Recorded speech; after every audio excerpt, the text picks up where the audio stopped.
Into winning. Hey everybody, we are live. Chef Eric Eisenbud here, the Grateful Chef. Once again on a Wednesday night in the Grateful Chef kitchen for another great episode of Cooking in the Kitchen, the Grateful Chef kitchen with me, Eric Eisenbud. And we are excited tonight. Very controversial what we're doing tonight, apparently, because I got some feedback, But let me start out by thanking everybody that has joined us tonight, people that have come back to join us again, and anybody who's new and hasn't seen the show before, welcome, chime in, tell us where you're from, and we will heartily welcome you to the Grateful Chef family. And I was like, be patient. Be patient, because Lynn is doing like 5 different pages, so she's going to be bouncing back and forth, taking questions and comments and relating them to me. So, so again, welcome, and we are going to get started. But first, we're going to also welcome our in-studio guest, Mo El Arabi. Yes. He is a friend of mine, good friend of my buddy Carl's, and he is a cigar rep. That's awesome. So he is here. I'm here to eat. He's here to eat. That's And, it. you do eat here. So if anyone's in the area, anytime on a Wednesday night or any night for that matter, and you want to join us in the studio on a Wednesday night, just reach out for me with plenty of time because I do my prep kind of early on Wednesdays. But hey, if we can fit you in, you're in. So don't hesitate, honestly. And again, I express great gratitude to all of you for making this Grateful Chef worthwhile for Lynn and I to do. And who is that Lynn? Lynn is the camera woman, the producer, and the wind beneath my wings, with whom this would not be possible. So anyway, tonight, what are we doing? You grab my trusty blackboard.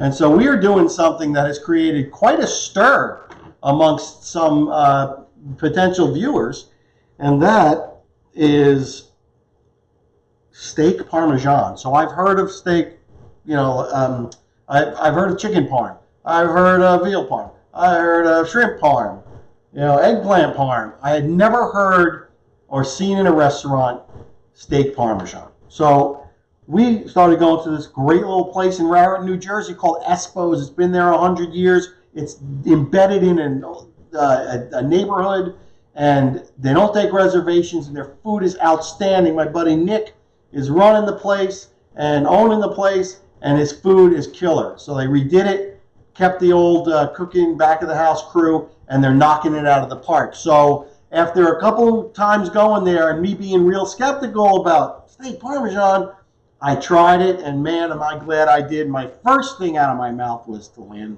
I got to make this. So that's what we're doing tonight. Espo's famous steak Parmesan. Hopefully, Nick, I do it justice. And hashtag don't knock it till you try it, because it's really outstanding. So it was suggested to me that something to the effect that I might as well just put ketchup on a steak, and that's not true. So ketchup was developed by the Heinz guy because refrigeration was a new technology and it wasn't in every household, and it was kind of, not great. And so he invented ketchup to actually cover up the rancid flavor of steak, of beef, of food. So you know what? That's not what we're doing here. We're adding things to this that will absolutely enhance it. And we're using dry-aged beef, which is really cool. So thanks to the Steak Ager, www.steakager.com, I can have dry-aged beef any night of the week. So I didn't go out and spend $30 a pound on some dry-aged beef here. I made it myself at a $10 a pound meat. So I have this available to me all the time. So it's no longer special. It's always beautiful and delicious. But, I took 3 out of the freezer like it's no big deal. Because you know what? It's no big deal. So these are resting here. I already cooked them ahead of time because you don't need to see me grill steaks. You could do it over charcoal, which I would prefer, but it's raining here in New Jersey. I did it on my cast iron grill grates. The first thing we're going to do is we're going to show you the prep deck. And we are going to use the ingredients that I have in the prep deck to make our salad dressing. So Lynn's going to walk you guys over here because I really want you to see this. I've been asked to become a brand ambassador for the Prep Deck, and I'm so happy to be representing and sharing with the world this great, amazing tool, because for a guy like me, and I always talk about doing mise en place, very important, this really makes it easy. I've got everything I need here. I've got attachments so I don't have to reach into drawers and go get my mandolin. I have a mandolin right here, and I can do it right into these containers. It fits on top. These containers have measurements on the side, so I know exactly what I need, and I measure it in there. It's got large, it's got small, it's got medium ones. I've got my grated cheese in the medium one. This is a 1/4 cup, and I know that because it says on the side. So really, really cool. And then here we've got the little cups with all the other things that we need to make our dressing. So normally I would do the emulsification thing in a bowl, but today I'm not doing that because it's super easy. So here are the spices that are involved with this. This is a teaspoon of regular granulated sugar, half a teaspoon of dry oregano, 1/4 teaspoon of dry basil, 1/4 teaspoon of garlic powder, half a teaspoon of celery salt, 1/4 teaspoon of black pepper, and a pinch of red pepper flakes. This is your dry spices. I'm putting that in my glass. See how hard this is already? And what I want to do is I've got my champagne vinegar. You could use red wine vinegar, 1/8 of a cup. So I'm going to add that to my spices and kind of get them to reconstitute a little bit. You could, if I wasn't doing the show, I would have done that a little earlier. No problem. Here is our sugar. And here is our mustard. I'm going to pull out of here. That's going in there. The mustard's going to act like the emulsifying agent, just as if I was going to whisk in the olive oil. And what I'm going to do is I'm just going to put the cover on, give this a nice shake, get this all mixed up nice. Beautiful. And personally, I love the fact that you make all your salad dressing. Yes. It tastes so much There are better. no preservatives in there. All right, so the next thing we're going to add is the cheese. Put that in there. I don't think I'm going to use it all because I want to be able to adjust my salt content. If I need it saltier, I'll add a little bit more cheese. Give this a quick shake. All right. And now we're going to pour in our olive oil, again measured. Going in there. Beautiful thing. Now this is where we're going to emulsify it. So this dressing is a creamy Italian. So what you can do at this point, you can stop. You can just have it like this, be perfectly fine, beautiful. Or you can take it to the next step and add the mayonnaise. And that's what we're going to do. We're going to add the mayonnaise. That's it. Couldn't be simpler. So much easier than a whisk. So much easier than a whisk. I'm going to take my mayo. I'm going to put it in. Of course, I'm using Duke's because I love Duke's. Duke's is awesome. All right. Got to get me a little spatula, a little rubber spatula for these. And now I'm not going to shake. I'm just going to actually blend it right in with my spoon. It's a nice, thick, creamy Italian. If it is a little bit thick, thicker than you like, you can add a drop of water in there if you want. So I will. Just to thin it out just a little bit. Making a mess. All right, and there you go. There you got creamy Italian. No preservatives. None of that nasty flavor. It's a beautiful thing. Clean up my mess. Todd says, yay, mayo. Yay, mayo. Thanks, brother. Who else we got out there, Lynn? Oh, Lots? it's hard to tell. All right, it's hard to tell. So I'm going to put the lid on this. Like that. I'm going to add to our little salad. We have it in bowls over here. Okay, I've got some sliced onion that I did with the mandolin attachment. I mean, look how beautifully thin these are. I'm going to put those on. I've got two totally classic things to put on an Italian salad. Pepperoncini. I'm going to put 2 of those on. I've got, see if I can get my, oh, hey everybody. Hey, Mo's people. Nice. This Welcome. is Grateful Chef, good friend of mine. Welcome to the Grateful Chef kitchen, guys. I came to eat. My fingers are slippery. There we go. I'm going to put a little red pepper just for some color. And we're going to sprinkle on a little bit of grana padano. And then when we get to the table, we will put on our dressing. That's simple. Dressing, done. So if you want to learn more about this prep deck, which I'm really loving, Lynn is going to, or there is actually a link that she posted in the title of this video, but she'll also post it in the comments if you can. No? Okay. Right. She won't be posting it in the comments. My bad.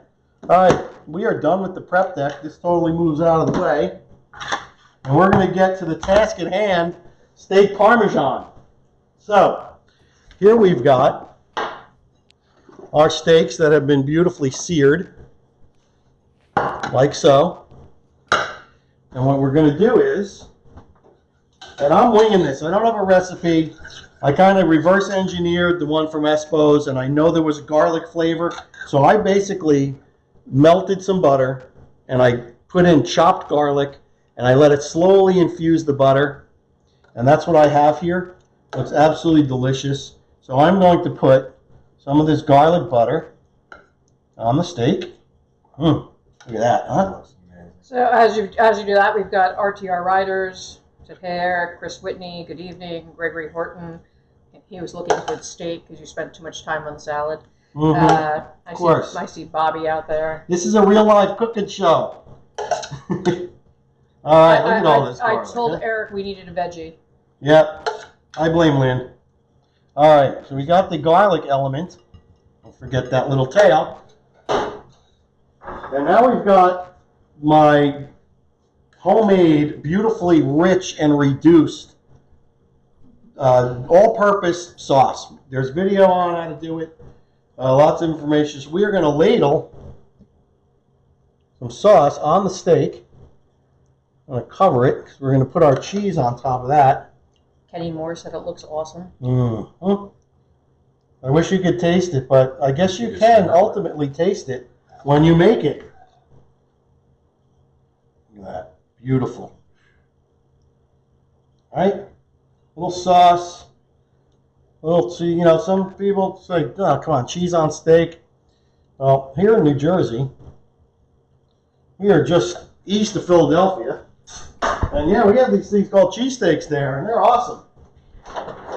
And then, Mo, you also mentioned that you were talking about veal parm, so that's also steak. Yeah. All right, now I have this beautiful fresh mozzarella from a local Italian deli that makes it. And I could tell that Espo's puts a nice blanket, just like that. The slices look thick. I'm going to have to ask Nick when I'm there how I did. We're going to put this on. A little overlap in the center. Look at that, Mo, huh? Looks good. Don't cheat mine. Make sure you put that cheap overlap. Overlap. All right, there we go. Are you looking for the third piece on yours? No, I'm not looking for the third piece. All right, so there we got it. And these are ready. We're going to put these under the broiler. So I have I don't know, this thing's like 30,000 BTUs. Beautiful broiler. We're going to put these under. Pull this out. And while you're doing that, I see Phil Wingo Hey, Phil. and Kevin. And Awesome. Michael Garabian, he's out there. All right, so these are under the broiler. I also have some garlic bread here, sorry, that I simply toasted the bread on the cast iron grill grates. And then I slathered some of that garlic butter on top. That's going to go on the bottom shelf, take on some heat, let the butter melt. but I pre-crisped it so that butter won't soak in too much. I don't like when I bite into garlic bread and the butter or the oil comes out of it. Drips. It's a little much, you know, So, and then, even for a guy like me. yeah, Greg Horton was talking about earlier about I'd love to put tarragon in my butter, almost like a béarnaise, but not as thick and creamy. Nice. That's awesome. So we're going to keep our eye on this for sure. And while that's happening, let's talk about one more thing. This week's t-shirt is sponsored by a competition barbecue team. Really excited about it. This is the Green Witch Q Company. They are a competition barbecue team out of Greenwich, Connecticut. And the pitmaster is John Abrogio. He sent me this shirt supporting the Grateful Chef. And he wanted me to make sure that I tell you guys that they have won numerous People's Choice contests and state championships with what they have become famous for. It's a smoked sausage fatty. Sounds awesome, right up my alley. They have been featured in Ed Randolph's book called Smoked, and at events they offer it up in two ways. Heaven, which is a sweet, and hell, which is a spicy. It's pretty cool. So they have a Heaven and Hell smoked sausage fatty, and of course their motto is, welcome to the sausage party. I caught that Right? before. That's great. So it's a beautiful thing.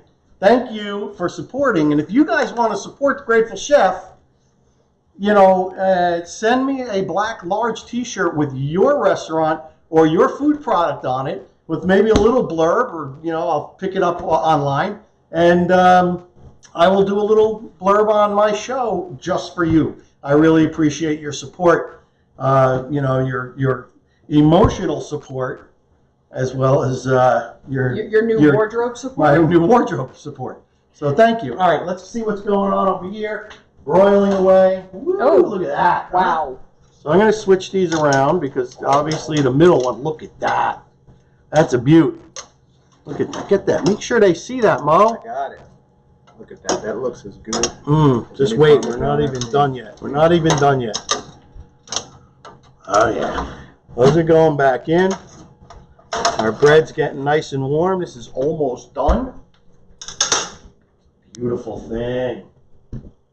So if anyone has any questions or comments or suggestions for other shows, please feel free to ask.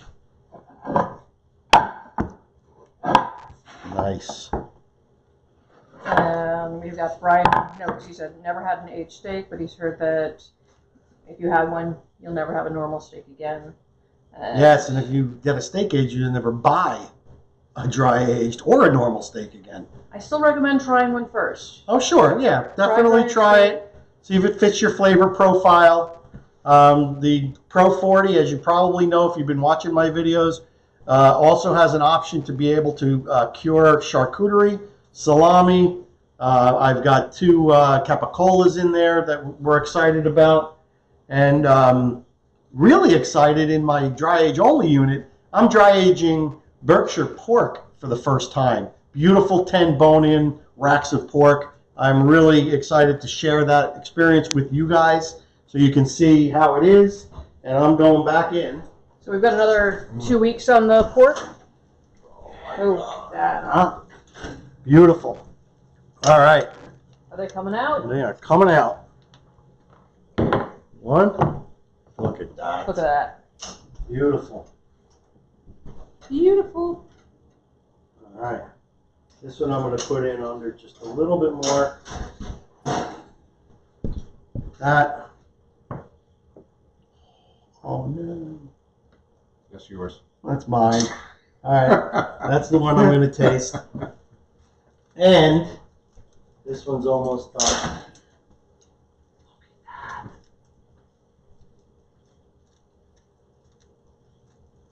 Yeah, we're pulling it. Nice. Yeah, Mina Morgan, greetings from California. Hi, Mina. Thanks for joining us. And Greg Horton is asking what your favorite preferred method for cooking ribeye. I am a equal opportunity chef, so I like them all. I had considered sous videing these steaks, although it's not my favorite method for steaks. I'm a big believer of, you know what, master it in a pan, on the stove, on a grill, and then master it in sous vide. Don't go right to sous vide and not master it in other ways, you know. I really like over charcoal. Unfortunately, it was raining today, so no charcoal. So I need a knife right here, on a spoon. And we've got Jason Schoenhoff. He says if you make a steak into a Parmesan, you have crap steak. What do you have to say about that? Crap steak? I beg to differ, my friend. Actually, I'm going with this one right here, Mo. Because these are enhancing this steak like you wouldn't believe. And listen, I feel you, bro. I was the same way when I first heard about it. I'm like, nah, I'm not going to do that. And I finally, on my third or fourth visit, I tried it. And man, it just absolutely blew my mind. Beautiful char-grilled steak. It's key to use a great sauce. Don't dump a jar of sauce on here. Don't use that waxy, brick of mozzarella. Get the good ingredients, and you're going to get a great result. This thing is, I'm telling you, absolutely incredible. And we're diving in. Look at this. There is nothing crap about this steak whatsoever. All right, I'm going to try not to take too big of a bite because I always do. And Lynn makes fun of me. I really do. All right. Because then you try and speak. All right, here we go. Look at that. So again, great sauce, amazing mozzarella. Let me zoom in real quick. All right, never mind. I'm not going to zoom in on you chewing.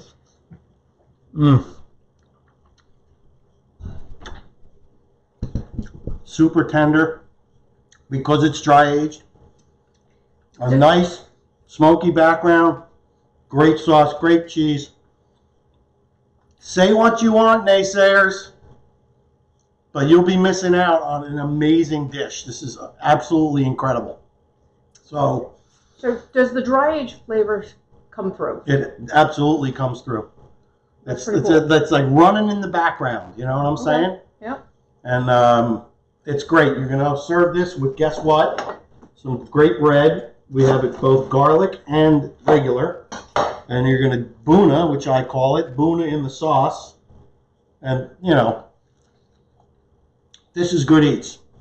Say what you will. Anyway, so I want to express extreme gratitude to everybody that has tuned in tonight, to my friend Mo, to Lynn, to Nick at Espo's for this life-changing recipe. Listen, I'm a purist. I get it. Wouldn't have done this up until 2 weeks ago when I had it at Nick's at Espo's. So, again, gratitude for you guys. Love you. Thanks for joining in. Check out the prep deck. And I say to you, as always, be well, eat well, be kind, be nice, love each other because we're all we have in this crazy world. And I'll see you on the next Grateful Chef episode of Cooking in the Grateful Chef Kitchen with me, Eric Eisenbud. Peace.